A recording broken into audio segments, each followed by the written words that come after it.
जय माता दी, जय माँ कामाख्या। देव राधा ट्रस्ट सत्यवाणी चैनल से आप जन्म पत्रिका के बारे में आज हम एट रैंडम बेसिस पर हमने एक तारीख और समय को चुना है। हो सकता है आप सुनने वाले में आपका नाम भी हो सकता है या आपकी जन्म तारीख, आपका जन्म समय भी मिल सकता है। तो हमने आज पत्रिका बनाई है 23 सितंबर 1979 और सुबह 4:45 का समय हमने लिया है और स्थान लिया है भोपाल के आसपास का 150 किलोमीटर के अंदर, यानी सीहोर हो सकता है, बुदनी हो सकता है, होशंगाबाद हो सकता है। ये मध्य प्रदेश का एरिया है। तो हमने आज जो जन्म पत्रिका का विश्लेषण आपको करने जा रहे हैं और जो भी व्यक्ति जन्म पत्रिका के बारे में सीख रहा है या ज्योतिष का काम करते हैं तो वो अवश्य मेरी इस जो जन्म समय में जो बता रहा हूं, ये जन्म समय जन्म स्थान को आप नोट करें और खुद बनाएं पत्रिका और लिखें, और फिर मैं जो बोल रहा हूं वह आप लिख पाए या नहीं लिख पाए ये अवश्य देखें। यानी एक तरीके से मेरा यह उद्देश्य है कि आप जन्म पत्रिका लिखना भी सीखें और साथ ही साथ में जन्म पत्रिका लिखना सीखने के साथ साथ आप ये भी समझे कि जन्म पत्रिका में किन किन बातों का ध्यान होना चाहिए। तो आज हम आपको 23 सितंबर 1979 सुबह 4:45 पर भोपाल या भोपाल के 100 किलोमीटर के दायरे में जिसका भी जन्म हुआ हो, चाहे लड़का हो या लड़की हो, हम ये अजम्पशन लेकर के चल रहे हैं कि लड़के का जन्म हुआ था, उसके बारे में आज पूरा भविष्य हम बताने जा रहे हैं। तो मां भगवती के चरणों में अरदास करते हुए आगे चलते हैं ताकि कम से कम आप भी इस चीज को समझ सकें और जो पत्रिका बनाना का काम करते हैं उनके लिए भी ये बहुत ही काम की चीज है कि वास्तव में किन किन बातों का ध्यान हमें पत्रिका लिखते समय या किसी को बताते समय ध्यान रखना चाहिए। और जिनको ऐसे ही पत्रिका में इंटरेस्ट है, भविष्य के बारे में इंटरेस्ट है, उनको भी जानना चाहिए कि वास्तव में मनुष्य को कैसे कैसे कष्ट भोगना पड़ सकते हैं और कितना सुख प्राप्त हो सकता है। तो हम आज आपको ले चलते हैं मां भगवती के चरणों से आगे की ओर ले चलेंगे।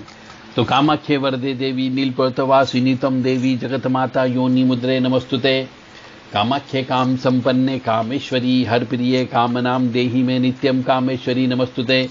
कामदे काम रूपस्ते सुभगे सुर सेविते करोमि दर्शन देव्यम सर कामार सिद्धयेत। ओम महेशानी महामाये चामुंडे मुंडमालिनी आयु आरोग्य ऐश्वर्य देहि में देवी परमेश्वरी। या देवी सर्वभूतेषु लक्ष्मी रूपेण संस्थिता नमस्तस्यै नमस्तस्यै नमस्तस्यै नमो नमः। या देवी सर्वभूतेषु शक्ति रूपेण संस्थिता नमस्तस्यै नमस्तस्यै नमस्तस्यै नमो नमः। योनि मात्र शरीराय कुंजवासिनी कामदा रजस्वरा महातेजा कामाक्षी ध्यायताम सदा। काम प्रिया कामरता कामा काम स्वरूपिणी कामिनी कामिनी काम्या कामुका कामचारिणी काम बीज स्थिता काम पीठ निवासिनी कामदा कामहा काली कपाली करालिका। इस तरीके से मां भगवती की चरणों में अरदास करते हुए अब हम आपको ले चलते हैं 1979 4:45 सुबह पर, यानी 23 सितंबर सन 1989 4:45 सुबह भोपाल या भोपाल के आसपास के एरिया में सीहोर, होशंगाबाद, बुदनी भी हो सकता है, वहां पर यदि जन्म हुआ हो तो हम उसका भविष्य आज बताने जा रहे हैं। तो शुक्ल पक्ष की द्वितीय तिथि उस दिन आती है, हस्तस्थ नक्षत्र का चतुर्थ चरण आता है।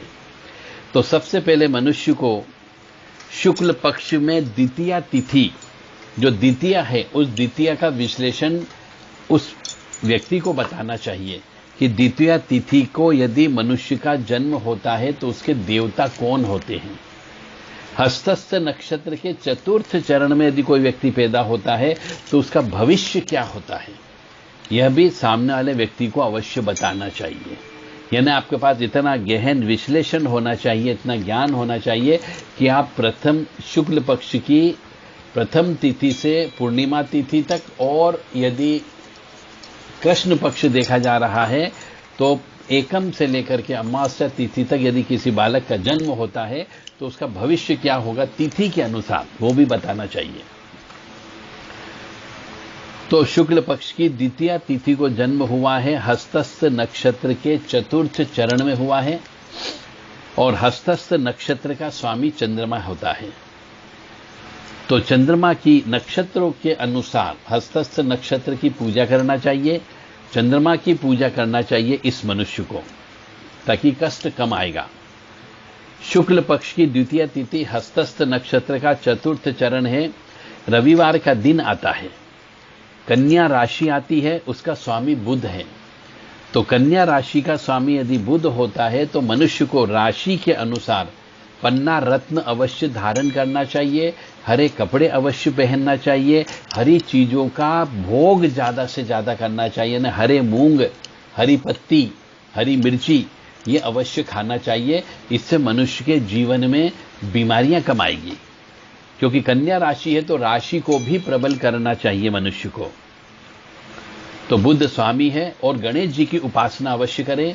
गणेश अथर्व शीर्ष इसका पाठ रोजाना करना चाहिए, और गणेश जी के सामने हरी घास, दुर्वा, अंकुर ये अवश्य रोजाना चढ़ा करके हर बुधवार के दिन जब वो दुर्वा अंकुर चढ़ जाए तो उन्हें इकट्ठी करें, घी में डुबो करके गणेश जी के नाम से उसका हवन करना चाहिए। ये इसका अल्टरनेट उपाय है, मनुष्य को सुखी रहने का तरीका है। सिंह लग्न की पत्रिका है, उसका स्वामी सूर्य है। तो सिंह लग्न की पत्रिका वाले का स्वामी सूर्य होने की वजह से सूर्य उदय के पहले मनुष्य को उठना चाहिए, अपने पिता और पिता तुल्य मनुष्य और दादा यानी जो भी पितर हैं उन सबका मान सम्मान करना चाहिए, क्योंकि सिंह लग्न वालों का स्वामी सूर्य होता है। सूर्य पिता का कारक माना गया है, सूर्य आत्मा का कारक भी माना गया है, इसलिए सूर्य उदय के पहले उठना चाहिए, सूर्य नारायण भगवान की उपासना करना चाहिए, आदित्य हृदय स्तोत्र का भी पाठ करना चाहिए, जिससे उसके जीवन में कष्ट की प्राप्ति कम होगी। यानी सीधी सीधी बात यह है कि जन्म पत्रिका में यह तीन चीजों का विशेष तौर से ध्यान रखना चाहिए मनुष्य को, कि एक तो राशि स्वामी, लग्न स्वामी और नक्षत्र स्वामी तीनों की पूजा जिंदगी भर करना चाहिए। सिंह लग्न है, सूर्य स्वामी है, तो इसका मतलब यह है कि उन्हें जो माणिक रत्न होता है ये अवश्य धारण करके ही रखना चाहिए। उम्र आज की तारीख में 43 वर्ष 8 माह हो चुके हैं। जो हमने रैंडम बेसिस पर तारीख ली उसके अनुसार 23 सितंबर 1979 सुबह 4:45 पर भोपाल मध्य प्रदेश के आसपास, भोपाल और भोपाल के आसपास 100 किलोमीटर के दायरे में जिस बालक का जन्म हुआ हो उसकी कुंडली और उसके उपाय के बारे में हम बताते जा रहे हैं। यहां पर शनि जो है सिंह राशि का बैठा हुआ है, अस्त अवस्था का बैठा हुआ है, और राहु शनि की युक्ति बैठी हुई है लगन में, यानी प्रेत दोष की उत्पत्ति हो गई है। तो इस मनुष्य को प्रेतों के अवश्य 2-2 हाथ होना ही पड़ेगा।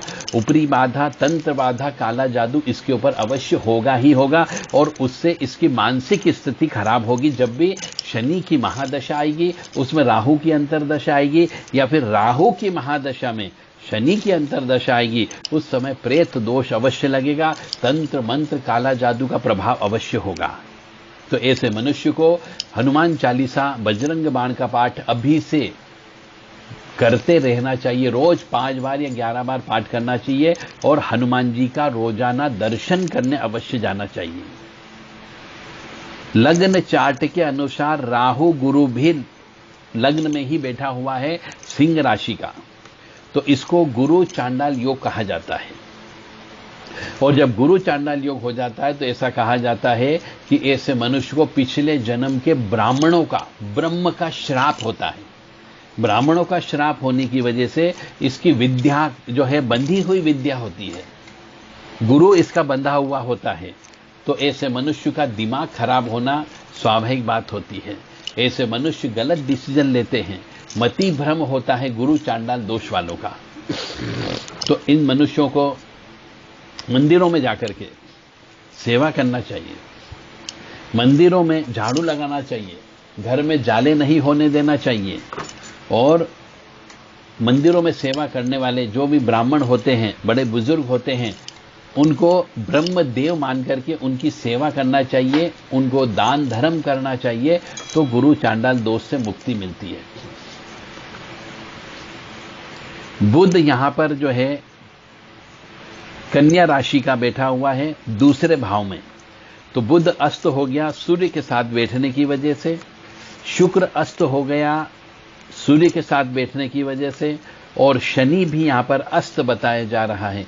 तो किसी भी पत्रिका में यदि बुध अस्त हो, शुक्र अस्त हो और शनि अस्त हो, तो यह मान करके चलो मनुष्य के जीवन में संघर्ष अवश्य होगा ही होगा। यानी जीवन में हर कदम कदम पर उस मनुष्य को दुख की प्राप्ति होगी। मतलब कोई भी चीज बिना मेहनत के प्राप्त नहीं होगी अस्त होने की वजह से। और अस्त का मतलब होता है एक तरीके से जैसे सूरज अस्त होता है तो सूर्य की किरणें हमें महसूस नहीं होती है, सूर्य अस्त डूबने वाला है। इसी प्रकार से यहां बुध भी डूबने वाला है, शुक्र भी डूबने वाला है और शनि भी अस्त है। इस पत्रिका लग्न चार्ट को देखने से पता लगता है कि काल सर्व योग भी यहां पर बताया जा रहा है, क्योंकि लगन में राहु है और सप्तम भाव में केतु है, तो काल सर्प योग की उत्पत्ति भी यहां पर हो रही है। यदि लगन में राहु होता है और सप्तम भाव में केतु होता है और सभी ग्रह इनके दायरे के अंदर रहते हैं, तो अनंत नामक कालसर्प दोष होता है। जब लग्न में राहु और सातवें भाव में केतु हो तो उनके बीच समस्त अन्य ग्रह इसी के मध्य में हो, तो जैसा कि मैंने बताया अनंत नामक कालसर्प योग होता है। और इस योग की वजह से मनुष्य के जीवन में स्वास्थ्य संबंधी समस्या अवश्य आती ही आती है, और कभी कभी तो भयंकर चिंताजनक बीमारी का भी लगने की संभावना होती है। नौकरी में बार बार नौकरी छूटने की संभावना ज्यादा होती है, और पारिवारिक जीवन में पति पत्नी के बीच में संबंध अच्छे नहीं रहते हैं, और ऐसे मनुष्य को आर्थिक नुकसान भी बहुत होते हैं। ऐसे मनुष्य को शेयर में व्यवसाय नहीं करना चाहिए, लॉटरी में कभी भी पैसा नहीं लगाना चाहिए, ब्याज पर कभी भी पैसा नहीं देना चाहिए, और इन सब में पैसा हमेशा डूब जाएगा, नुकसान होगा। तो अनंत काल सब योग का उपाय यह है कि ओम नमः शिवाय जो पंचाक्षरी मंत्र है उसका ज्यादा से ज्यादा जप करना चाहिए, शिव जी का रुद्र अभिषेक कराना चाहिए, पीपल के पेड़ की पूजा कराना चाहिए, शिव जी की आराधना करना चाहिए, नाग देवता की पूजा करना चाहिए, और स्वयं जो है महामृत्युंजय मंत्र का जप करना चाहिए। स्वयं इसलिए बोला है कि जब तक ऐसा है कि खुद जप नहीं करोगे पता नहीं चलेगा कि वास्तव में जप क्या होता है। तो मृत्युंजय महादेव त्राहि माम शरणागतम जन्म मृत्यु जरा व्याधि पीड़ितम कर्म बंधने, ये महामृत्युंजय मंत्र का जप करना चाहिए। नाग महाराज यानी कि राहु लगन में बैठा है, तो इसका मतलब है राहु का मुंह उस मनुष्य के सिर पर बैठा हुआ है, तो निश्चित तौर से ऐसा मनुष्य बहुत षड्यंत्रकारी होता है। तो नाग देवता की पूजा भी करना पड़ेगी। ओम अनंतम वासुकिम शेषम पद्मनाभम च कंबलम शंखपालाय च करकोटकम तक्षकम च कालिये, यह 9 नाग स्तोत्र है, इसका भी रोजाना 5 माला जप करना चाहिए। ओम नमः शिवाय, ओम नमः शिवाय, ये जप करना चाहिए कम से कम 5 माला, और शिव जी की आराधना करना चाहिए, यानी कि दूध दही शहद शक्कर घी इन सबको मिला के पंचामृत बना करके रोजाना शिव जी के ऊपर चढ़ाना चाहिए। अनंत नामक कालसर्प योग के मनुष्य को नशे से दूर रहना चाहिए, मदिरा सिगरेट गांजा इत्यादि का सेवन नहीं करना चाहिए। ऐसे मनुष्य को पार्टनरशिप बहुत सावधानी से करना चाहिए, अन्यथा पार्टनरशिप में भी नुकसान होने की संभावना ज्यादा होती है।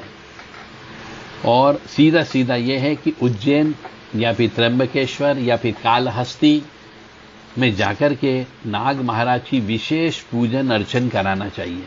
ये 3 ज्योतिर्लिंग में जाकर के कभी भी पूजा करा सकते हैं, और नाग पंचमी के दिन पूजा कराए तो बहुत अच्छी बात मानी गई है।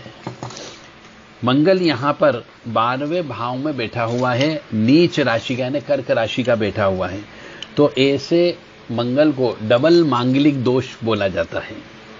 मतलब मंगल नीच का भी है और 12वें स्थान में भी बैठा हुआ है, तो यह मंगल दोष डबल मांगलिक कहलाता है। और जब मंगल दोष हो जाता है तो मनुष्य के जीवन में दाम्पत्य सुख में बाधा उत्पन्न होती है।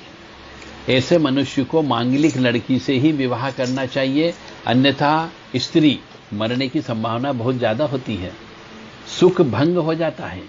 मंगल यदि डबल मांगलिक दोष होता है, मंगल कर्क राशि का नीच का हो गया है और नीच के मंगल के साथ साथ 12वें भाव में भी बैठा है, तो दाम्पत्य सुख में बाधा उत्पन्न करेगा, सुख भंग योग करेगा, भाग्य भंग योग करेगा और सुख प्राप्ति के लिए कष्ट व असफलताओं का सामना करना पड़ेगा। गुप्त शत्रु भी इस दौरान उत्पन्न हो जाएंगे और गुप्त रोग भी लगने की संभावना है।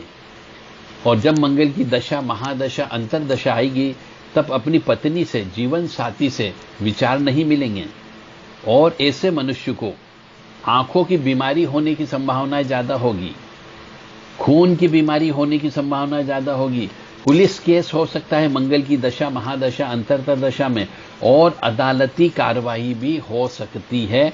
तो मंगल की दशा में मनुष्य को लड़ाई झगड़ा नहीं करना है, हठी जीवन नहीं जीना है, हट नहीं करना है, बहुत सावधानी से चलना है। मंगल की दशा में कठोर परिश्रम करना पड़ सकता है और जीवन में संघर्ष होने की संभावना ज्यादा रहती है। तो मंगल की दशा में ऐसे मनुष्य को जिसका जन्म 23 सितंबर सन 1979 यानी 79 को हुआ है, सुबह 4:45 पर, ऐसे मंगल की दशा वाले मनुष्य को पूजा पाठ जब तब पहले से ही करके रखना है। जब मंगल की दशा, अंतरदशा, प्रत्यंतर दशा आती है, तब उसका जीवन भयंकर कष्टमय हो जाएगा। तो ऐसे मनुष्य को मंगल दोष की पूजा उज्जैन में मंगलनाथ मंदिर पे जाकर के हर माह में जाकर के कराना चाहिए, ताकि कष्ट कम हो। और चूंकि कालसर्प दोष भी है इस मनुष्य को, तो कालसर्प दोष की पूजा भी इनको हर वर्ष कराना चाहिए ही चाहिए। यानी कि यदि मनुष्य धर्म कर्म नहीं करेगा, दान धर्म नहीं करेगा, पूजा पाठ नहीं करेगा, पैसे में कंजूसी करेगा, तो इस व्यक्ति का एक्सीडेंट हो सकता है और एक्सीडेंट में लाखों रुपए हॉस्पिटल में खर्च हो सकते हैं।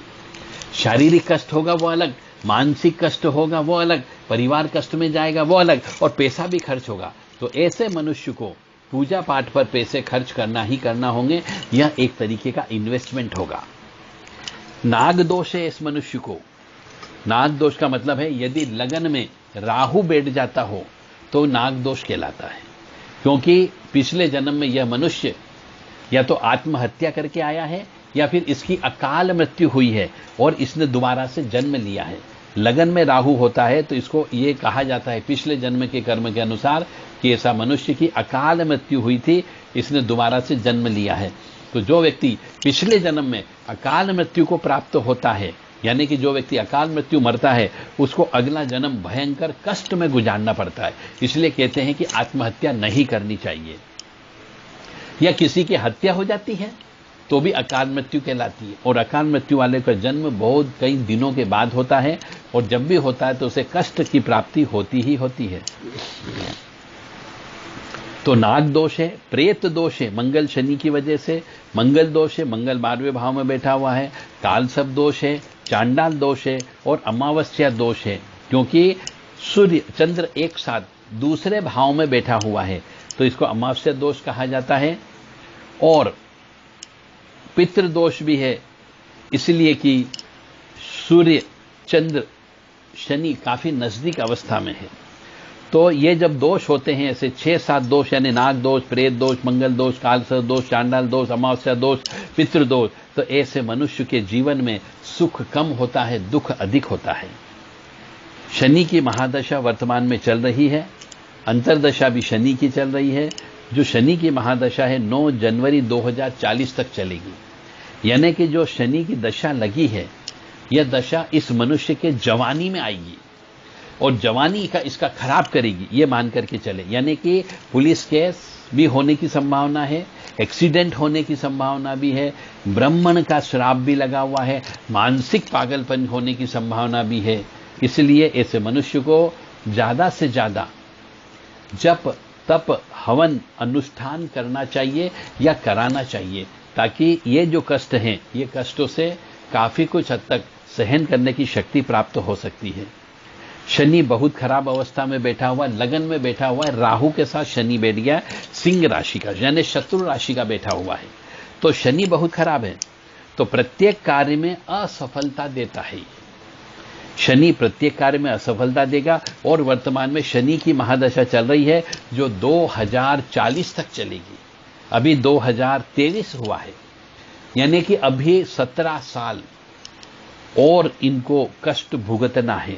यानी जीवन का महत्वपूर्ण समय, अभी 43 वर्ष के हैं, तो 43 में आप 18 साल और जोड़ लीजिए, तो ये मान करके चले एक मोटा मोटा 20 साल भी यदि ले लेंगे तो 63 यानी कि 60 साल की उम्र तक जो इनका मुख्य समय होता है बच्चों की पढ़ाई लिखाई का, बच्चों को कोई विवाह करने का या फिर अपना मकान बनाने का, इनका मकान इस समय पे बिक जाएगा।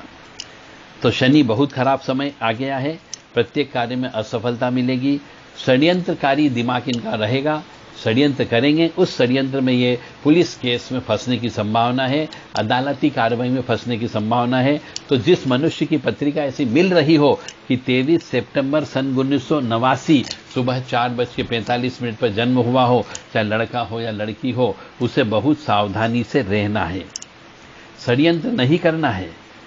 सहोदर सुख में कमी, यानी सहोदर का मतलब होता है भाई बंधुओं के सुख में कमी होती, नौकरी व्यवसाय में परेशानी उत्पन्न होगी, आंखों की बीमारी होने की संभावना है, आंखों की बीमारी के साथ साथ आंखों का ऑपरेशन भी हो सकता है, पेट की बीमारी होगी, रीढ़ की हड्डी में बीमारी होने की संभावना है। शनि और गुरु की दशा यानी शनि की महादशा में गुरु की अंतरदशा जब आएगी तब एक्सीडेंट होने की संभावना है, हाथ पैर टूटने की संभावना है, रीढ़ की हड्डी में लगने की संभावना है। तो ऐसे मनुष्य को शनि का उतारा रोजाना करना है, मतलब हर शनिवार को शनि का उतारा करे और शनिवार के दिन पीपल के वृक्ष की 108 परिक्रमा करके दीपक लगाएं, 4 बत्ती का दीपक लगाना है। शनि और पीपल के वृक्ष यदि अपने हाथों से लगा सके तो काफी कुछ हद तक परेशानी कम हो सकती है। हर चीज का उपाय है, जो कष्ट हैं तो ईश्वर ने उपाय भी बनाए, बशर्ते कि मनुष्य तन से, मन से, धन से और दिल से, दिमाग से, आत्मा से इन उपायों को करे तो निश्चित तौर से उसके जीवन में कष्ट को सहन करने की शक्ति प्राप्त हो जाएगी। सूर्य ग्रह जो है दूसरे भाव में कन्या राशि का बुध, सूर्य, शुक्र और चंद्र, ये सब एक साथ बैठे हुए हैं, तो ये चारों एक साथ बैठने की वजह से चतुर्थ ग्रही योग बन रहा है। चतुर्थ ग्रही योग बनने की वजह से गुप्त शत्रु उत्पन्न होंगे, गुप्त रोग होने की संभावना है, धन हानि होने की संभावना है, स्त्री के झगड़े व जमीन के झगड़े होने की संभावना है, क्योंकि चंद्रमा अस्त हो गया इसलिए चंद्र कमजोर हो गया। चंद्र कमजोर हो गया जो मन का कारक होता है, यानी मन भी खराब होने की संभावना है, इससे मानसिक पागलपन होने की संभावना भी बनती है, खर्चा अधिक होगा, ऋणी रहने की संभावना भी है। और बुध की वजह से, क्योंकि बुध जो है उच्च का बैठा हुआ है, सूर्य के साथ में बैठा हुआ है, तो बुध की वजह से बीमारी होने की संभावना है और उस बीमारी पर रुपया खर्च अवश्य होगा। जैसा कि मैंने बताया है कि पिछले जन्म में इस मनुष्य की अकाल मृत्यु हुई थी, कम उम्र में मृत्यु हो गई थी, उसका दोष इसके ऊपर लगा हुआ है और इसने आत्महत्या करी थी पिछले जन्म में। क्योंकि राहु यदि लगन में बैठ जाता है तो ऐसा माना जाता है कि पिछले जन्म में यह मनुष्य आत्महत्या करके आया है, तो ऐसे मनुष्य को ऊपर वाला श्राप देता है। तो मानसिक पागलपन होने की संभावना है, मानसिक विक्षोभ होने की संभावना है, और गुरु राहु एक साथ बैठने की वजह से ब्रह्म का श्राप है, वह शारीरिक कष्ट प्रदान करेगा, मन मस्तिष्क ठीक नहीं रहेगा। और डिप्लोमेटिक व्यक्ति है यह, डिप्लोमेटिक व्यक्ति को यानी कि षड्यंत्र करके 2 व्यक्तियों को झगड़ा करा सकता है, उसका भी इसको पाप और श्राप लगेगा। गुरु राहु जो इसका बैठा हुआ है लगन में, यह गृहस्थ सुख में कमी कर रहा है, इसकी व्यभिचारी प्रवृत्ति भी होने की संभावना है, यानी कि अपनी स्त्री को छोड़ करके अन्य स्त्री के साथ रमण भी कर सकता है। उसमें यह पैसा बर्बाद करेगा और फिर ऋण चढ़ेगा और श्राप लगेगा। शुक्र नीच का है और बुध उच्च का है, तो यहां पर नीच भंग योग की उत्पत्ति हो गई है। फिर भी इसके साथ में स्त्रियां अवश्य जुड़ेगी। शनि राहु प्रेत योग बना रहा है, पिछले जन्म की प्रेत आत्मा इसके साथ में है। षड्यंत्रकारी इसका स्वभाव है, विस्फोटक स्वभाव है। और जब शनि की महादशा में राहु की अंतर्दशा आएगी, तब इसके साथ चलने वाले जो प्रेत हैं, जो पिछले जन्म के साथ में आए हैं, वो प्रेत जागृत हो जाएंगे। कोई इसके ऊपर तंत्र विद्या नहीं करेगा, फिर भी इस मनुष्य को कष्ट की प्राप्ति होने की संभावना है। राहु जो है विवाह सुख में बाधा उत्पन्न कर रहा है, शनि विवाह सुख में बाधा उत्पन्न कर रहा है, और मंगल भी विवाह सुख में बाधा उत्पन्न कर रहा है। इसका अर्थ यहां पर यह हो रहा है कि शनि भी काला ग्रह और पापी ग्रह है, राहु भी पापी ग्रह और काला ग्रह है, और मंगल भी पापी ग्रह की श्रेणी में आता है।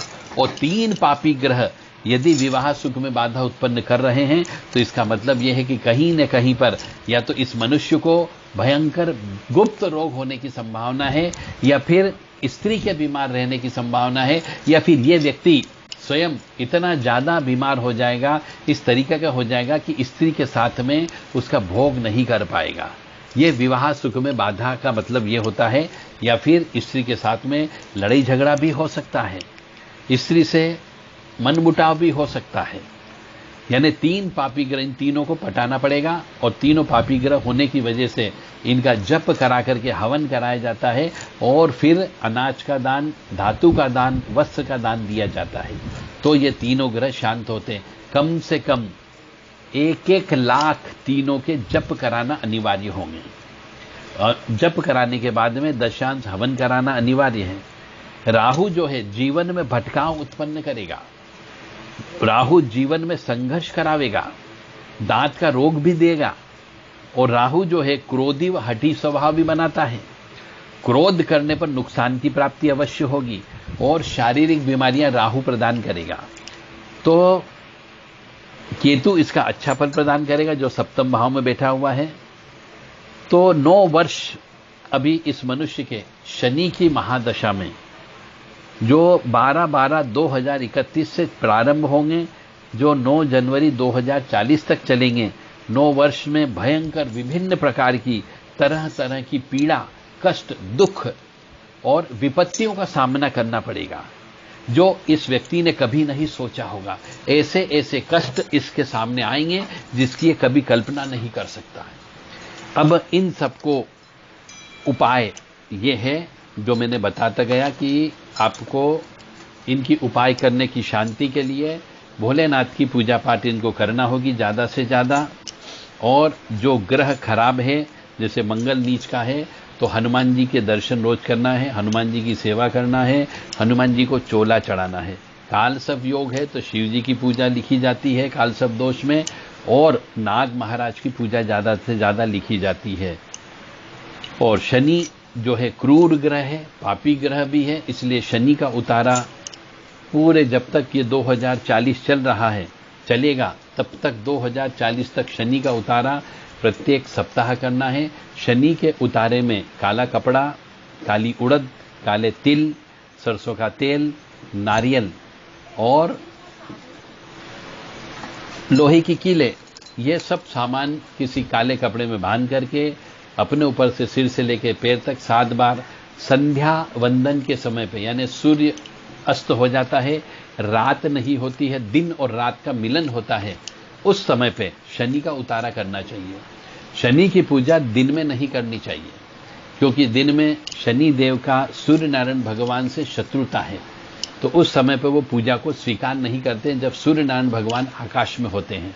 तो शनि की पूजा हमेशा संध्या वंदन के समय पे करना चाहिए, क्योंकि संध्या जो है शनि देव के साथ में ही रहती है, इसलिए संध्या वंदन के समय पे शनि की पूजा करना चाहिए। शनि के नाम से संध्या के समय पे ही, दिन और रात के मिलन के समय पे पीपल के वृक्ष के नीचे जप करना चाहिए और दीपक भी लगाना चाहिए। यदि शनि देव से बचना है इस मनुष्य को तो हनुमान जी की सेवा करना चाहिए। पिपलाद ऋषि का नाम रोजाना लेना चाहिए। पीपल के वृक्ष को लगाना चाहिए। इससे भी शनिदेव कष्ट कम प्रदान करेंगे। अन्यथा पागलपन की अवस्था भी आ सकती है। कोर्ट कचहरी पुलिस केस हो सकता है। एक्सीडेंट होने की संभावना भी यहां पे जताई जा रही है। शनि ग्रह के स्वामी भगवान भैरव से माफी मांगना चाहिए, उनकी उपासना करना चाहिए। भैरव जी की उपासना करने से भी शनिदेव का क्रोध कम होता है। और हनुमान जी ही ऐसे देवता हैं जो शनि के कष्ट से, दंश से बचा सकते हैं। तो प्रतिदिन ऐसे मनुष्य को 11 बार हनुमान चालीसा का पाठ करना चाहिए। शनि की शांति के लिए महामृत्युंजय का जप भी रोजाना 5 माला ऐसे मनुष्य को करना चाहिए। ये उपाय इसलिए बताए जा रहे हैं कि ऐसे मनुष्य जो एक्सीडेंट होकर के लाखों रुपए खर्च करके हॉस्पिटल में पड़ा रहेगा, इससे ज्यादा अच्छा है कि थोड़ा कम भोजन करे, कम समय सोए और कष्टों से बचत करने के लिए खुद स्वयं जप तप करे या फिर पंडितों को, ब्राह्मणों को वरण करके अपने सामने महामृत्युंजय के जप करा लें, शनि की शांति के जप करा लें, राहु की शांति के जप करा लें, मंगल की शांति के जप करा लें। और ये तीनों ग्रह जो है पापी ग्रह कहलाते हैं, ये तीनों ग्रह काले ग्रह कहलाते हैं। मंगल भी क्रूर ग्रह कहलाता है। और इनकी जो पूजा पाठ जप तप होता है, ये सब मंदिर में ही कराना चाहिए।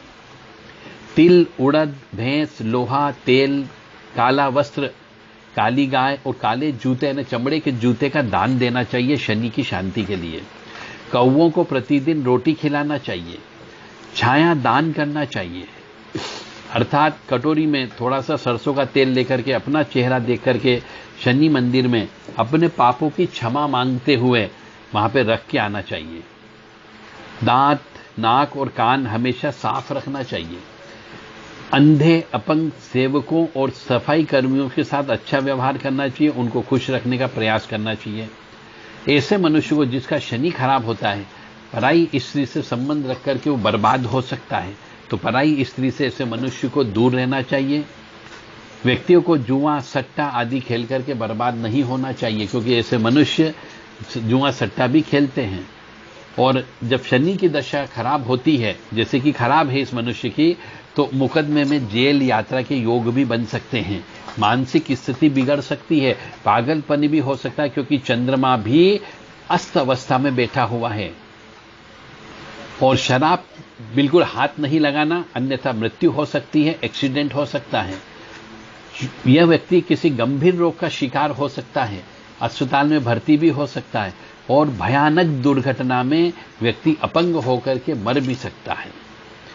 तो ऐसे मनुष्य को, जिसकी पत्रिका हमने आपके सामने आज बताई है, 23/9 सन 1989 यानी 23 सितंबर 1979 सुबह 4:45 पर जिसका जन्म भोपाल या भोपाल के आसपास हुआ है, उनके बारे में हम आपको बता रहे हैं। शनि राहु को, जिसको प्रेत योग भी कहा जाता है, इसे श्रापित योग भी कहते हैं, कुछ लोग इसको नंदी योग भी कहते हैं। तो इसे सामान्य रूप से अशुभ माना जाता है, क्योंकि और इनकी जो उपाय है वो है सदा शिव जी की पूजा के बारे में कहा गया है। शनि राहु प्रेत श्राप योग यानी ऐसी घटना जिसे अवचेतन घटना कहा जाता है। अचानक कुछ ऐसी घटना घटित हो जाती है जिसका दूर दूर तक अंदेशा भी नहीं होता है और भारी नुकसान उठाना पड़ता है। इसे शनि राहु की युक्ति में ही होता है और यह युक्ति इस मनुष्य की पत्रिका में लगन में ही लिखा हुआ है। इसीलिए ऐसे मनुष्य को बहुत सावधानी से काम करना है, भगवान का सहारा लेके चलना है। और यदि मनुष्य आस्तिक से नास्तिक बन गया, भगवान पर ही दोष देने लगा, यदि भगवान के ऊपर ही उंगली उठा लेगा, तो ये कष्ट इसके और ज्यादा बढ़ सकते हैं। तो हनुमान जी की पूजा करना है, शिव जी की पूजा करना है, शनि देव जी की पूजा करना है, पंचोपचार मंत्र का जप करना है, ओम नमः शिवाय जप करना है, ओम शम शनिश्चराय नमः मंत्र का जप करना है, ओम राम राहवे नमः का जप करना है और नियमित रूप से 11 बार हनुमान चालीसा का पाठ करना ही करना है। और जहां पे शनि मंदिर बन रहा हो वहां पर लोहे का दान अवश्य करना है। तिल के तेल का दीपक अवश्य जलना चाहिए। तिल के तेल से बने पकवानों का भी भोग भगवान को लगाना चाहिए। हनुमान जी को गुड़ चना या चूरमे का भोग लगाना चाहिए। सिंदूर अवश्य चढ़ाना चाहिए। तो ये सब जो है शनि देव की अकृपा होने की वजह के उपाय बताए जा रहे हैं। शनि राहु युक्ति जो है बहुत खतरनाक युक्ति होती है। इसमें मनुष्य पूरा नीचो जाता है। इस प्रकार इस पत्रिका का विश्लेषण अब यहीं पे समाप्त होता है। मंगल नीच का भी है और अशुभ कहलाता है, डबल मांगलिक योग कहलाता है। तो मंगल से भी बचना है, शनि से भी बचना है, राहु से भी बचना है, प्रेत दोष से भी बचना है। तो ऐसे मनुष्य को मंगल कवच और शनि कवच का पाठ भी रोजाना करना चाहिए। इस पत्रिका के अनुसार, सिंह लग्न की पत्रिका के अनुसार, शनि, गुरु और चंद्र अच्छा फल बिल्कुल प्रदान नहीं करेंगे। शनि इसका मार्केश है। जब भी शनि की दशा आई है, अभी ये मार्केश की दशा आई है, मृत्यु तुल्य कष्ट प्रदान करेगी ही करेगी। ऐसे मनुष्य को माणिक्य रत्न धारण करना चाहिए। सूर्यनारायण भगवान की बहुत अच्छे से दिल दिमाग से आत्मा से उनकी इष्ट देवता मान करके उनकी पूजा पाठ करना चाहिए। रविवार का व्रत उपवास करना चाहिए। शनिवार का व्रत उपवास भी इन मनुष्य को करना ही करना चाहिए।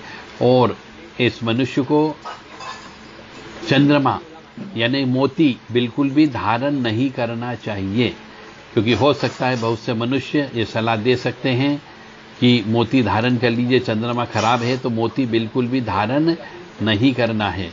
मोती धारण करने से नुकसान और ज्यादा बढ़ जाएगा। अनुकूल देवता यानी कि इष्ट देवता तो सूर्यनारायण भगवान है ही, जैसा कि मैंने आपको बता दिया है। जय माता दी, जय मां कामाख्या। पत्रिका के अनुसार काफी खराब पत्रिका है, एट रैंडम बेसिस पर ली गई है।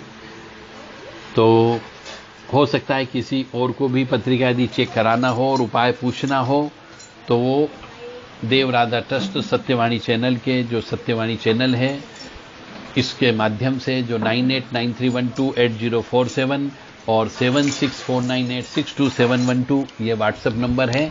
इन नंबर पर आप अपनी पत्रिका बनवाने के लिए संपर्क कर सकते हैं।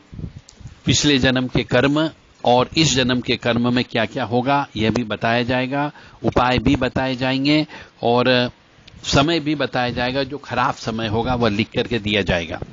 तो 9893128047, 7649862712 और 7987237885 ये व्हाट्सएप नंबर है। इन नंबर पर आप संपर्क करके अपने परिवार की, अपने बच्चे की पत्रिका को चेक करवा सकते हैं, ताकि उनके जीवन में यदि कोई कष्ट आने वाला है जो भविष्य में आएगा तो उनका अभी से उनसे जप तप हवन अनुष्ठान दान धर्म करवा करके आप ढाल तैयार कर सकते हैं। क्योंकि दान देने से पाप कटते हैं, जप करने से जो ग्रह खराब है वह अच्छा हो जाता है, ऐसा कहा जाता है। और हवन करने से तो सभी देवी देवता नवग्रह सभी प्रसन्न होते हैं।